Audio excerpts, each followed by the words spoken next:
kick off, can you just tell the audience, first of all, what is ClickUp and what is the problem you're trying to solve? Our whole mission is making the world more productive, so saving people time through efficiencies and software. And ClickUp is a productivity platform where you can put all of your work in one place. It works for every team and every size of team, and we haven't really chosen a specific vertical, so vertical agnostic software. Generally speaking, our customers are replacing multiple tools with our platform, so things like project management software, docs, knowledge base, time tracking, collaboration, chat, communication, a variety of workplace tools that you're able to replace in order to become more efficient and more productive as a company.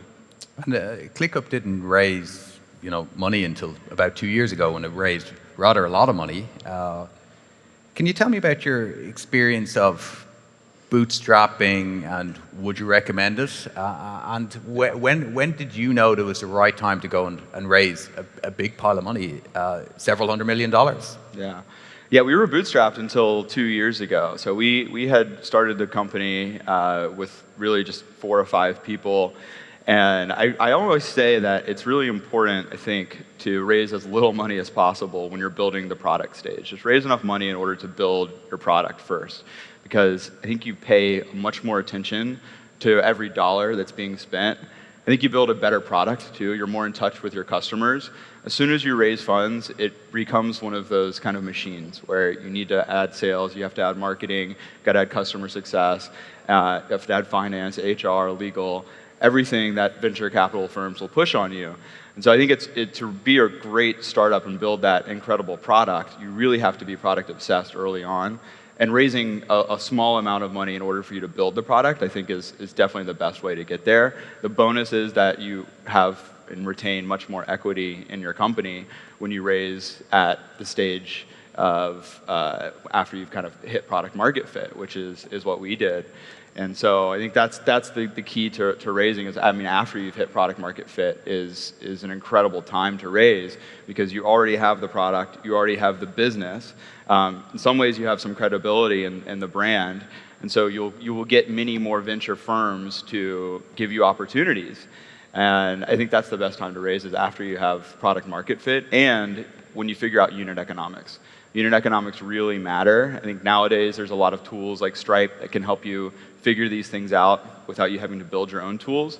But when you're ready to raise, you need to know where every dollar is spent and why, and what a dollar will achieve for you as far as marketing and acquisition costs go.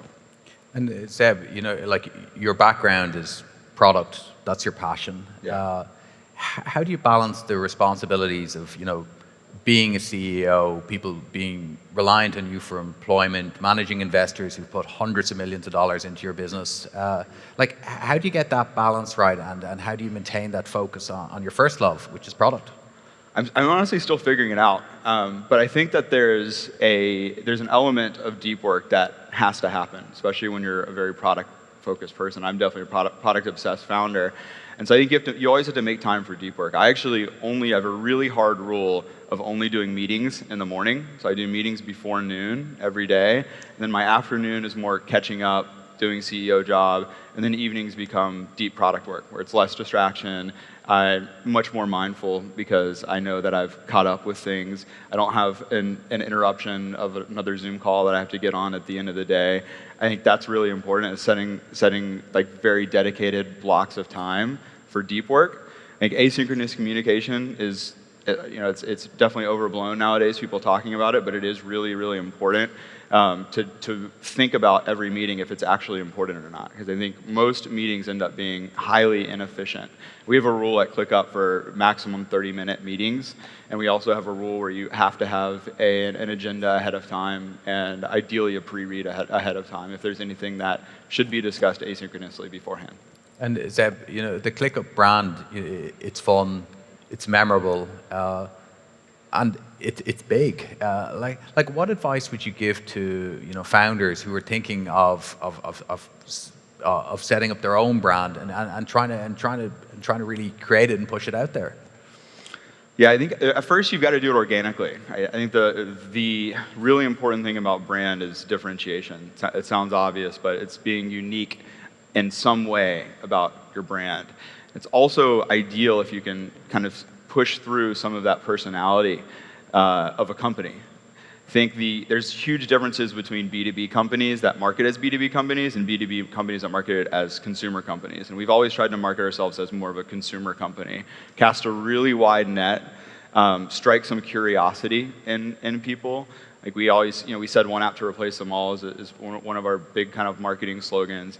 And people are like, what the fuck does that mean? Like they replaced my iMessage, my Instagram, and that was part of the trick, right? It's all about striking some curiosity in somebody and casting a really wide net so that everybody starts to learn the brand, not just the people that you're targeting in. And so I think that's the first phase of it, is really building the name of the brand, and then the second is building the why behind the brand. Like what actually is the platform? What does it do? And that's something that we're still working on today. But I also think it's about when you're starting a startup and you have competition, which vast majority of startups are always going to have some level of competition, you have to punch up against your competitors. You have to appear bigger than you are. And a great way to do that is through brand. Brand is all about details. So it's everything from your homepage, making sure that punctuation is correct, making sure it's consistent design. I think you can really punch up through design if you have an exceptional user experience, and also just branding on your brand marketing websites. You're going to appear much larger than you actually are. And that's what we tried to do early on. And ClickUp already is, 40% of its business, is outside the US. How did you grow into and expand into Europe, and what advice would you give there? Yeah, it was surprising to me when we actually learned that even just a year after us starting, it was about 50% of our business was coming outside of the United States, and 30% of it comes from EMEA right now. And that actually didn't change much when we added sales. So the breakdown actually happened when we were a self-serve product-led growth. So it all came organically. So for us, it was a benefit of, it's kind of like a bonus of when we did organic marketing, meaning like SEO, social content. We did a bunch of videos and knowledge documentation for random articles that people were searching for. Those things are universal. It's not just people in the United States that are searching for it. So that enabled us to kind of just naturally scale globally, organically. And then we have a virality to the product. You invite people to the product to use it with you. You assign projects and tasks to people, and you communicate with other people. So that kind of happened naturally. And then, of course, we added on to it with supplementing a headquarters here in Dublin for sales and marketing, and we also have some other functions here as well. And Zeb, you've been meeting with your team here in Dublin. Why did you pick it as your European hub versus, say, London or Berlin or somewhere else? We looked at all of the options, and Dublin, I think at the end of the day, it was mostly about people. I think there's a really high concentration of people that have experience here, scaling tech companies into EMEA. You also have a great kind of diversity of native language speakers here, so we can kind of have this as our home base, but still have people that can speak French, speak German, speak Dutch, and that was certainly a huge piece of this. And of course, the support and the ethos of the city feels like it's a tech city. It feels like it's really pushing forward and doubling down on embracing and welcoming tech companies. And so that was all really attractive to us, and it was a great decision. And Zeb, we're seeing, like there's a bit of a tech crunch at the moment here in Dublin. Do you think that's an opportunity for a company like yourself to hire some great talent out of some of the bigger companies here that may be scaling back? Absolutely. That's on our number one priorities right now is actually hiring in Dublin. And I think that there's, in any market downturn, I mean, this happens every 10, 15 years. It's always cyclical. And there's a lot of opportunity as long as you're looking in the right places. And there's certainly a lot of opportunity for talent right now here. And you've said, that you like to surround yourself with realistic optimists. What do you mean by that, and how does that impact your company culture and impact you when you're looking to hire? And I think when you're starting a startup, when it's really small, you have to have optimistic people around you. Otherwise, they wouldn't take a bet on a startup. And we generally scaled that. You can't have unreal optimists around you all the time, because then everybody's like, yes, yes, yes, this is the right idea to do. So there's a huge difference between being optimistic and being able to be direct and honest and transparent with people. And so you have to counterbalance that. But as we've scaled, we've kept that general like spirit of optimism. We try to make that shine through in our brand also. And I think it's really important to we certainly have not been perfect on hiring, but some of the mistakes that you do make, it's not that we're hiring for optimism. We're screening against pessimism, right? You got to find people that can disagree and commit at the same time, and they're generally pessimistic people aren't willing to disagree and commit. So that's still a big part of our culture today. And Zeb, you know, we've got a lot of founders in the audience.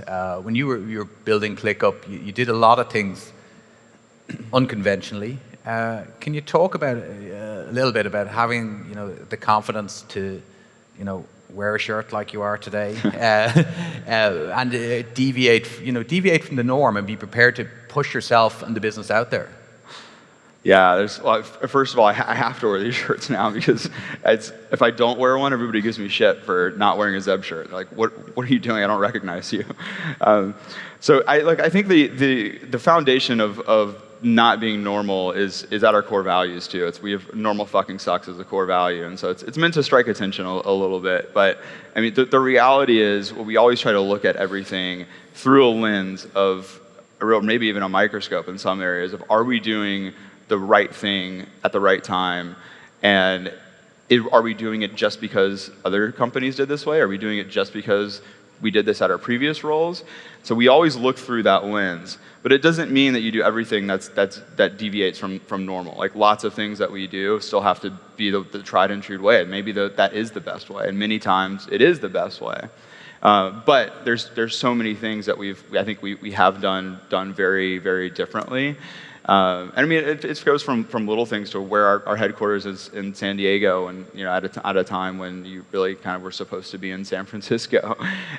We certainly still haven't chosen a specific vertical or a segment to target. We still as far our product goes, we are targeting, generally speaking, everyone. Go-to-market is able to focus on the segments and the verticals that work really well, but we never chose a specific segment or market. And so I think it's always just important to think about why people are telling you to do something. Is it because they just are used to that way, or is it because it is the actual right way of doing things?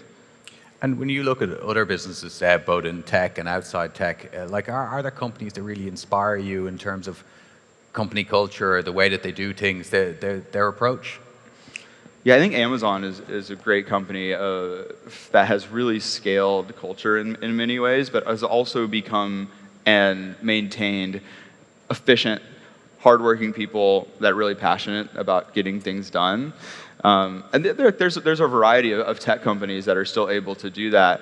But the reality is at ClickUp, we are all very passionate about building and maintaining product and working hard. And that's a transparent thing about our culture. It's not for everyone. It's not the easiest thing that we'll all do. But we like to think that we will grow the most during the journey. And that's another piece of a really important piece of our culture, is just growth. How do we grow every single day? Not just in our revenue, but grow in our personal lives and relationships and health, mindfulness. All of those things contribute to happiness. And so I think you have to kind of create that flywheel of 1% a day. And just one final question, Zeb. We've had a lot of success here in Ireland with companies moving to the States, moving to the West Coast. Would you be aware of any of those companies or be inspired by any of them? And maybe have they helped you have a positive view of Ireland? Yeah, I mean, Intercom's a great example of a company that we used very, very early on, even at my previous startup. And I think they're a perfect example of a company that's been able to scale and grow here and still maintain a great presence, but grow internationally as well. And so it's a great opportunity to do so, particularly obviously in this this new kind of hybrid world where it doesn't matter where you are anymore. I don't think it should have mattered in the first place, to be honest with you, but that's the reality now, is that people are okay working for a remote company, or even a remote first company. And we have still roughly, we're about 50% remote right now, 35% in San Diego, and roughly 15% out here in Dublin. Well, I think that's a good point to call a halt to our chat. But Zeb Evans, CEO and founder of ClickUp, thank you so much for your time. Thank you, Tom. Thanks, everybody. Thank you.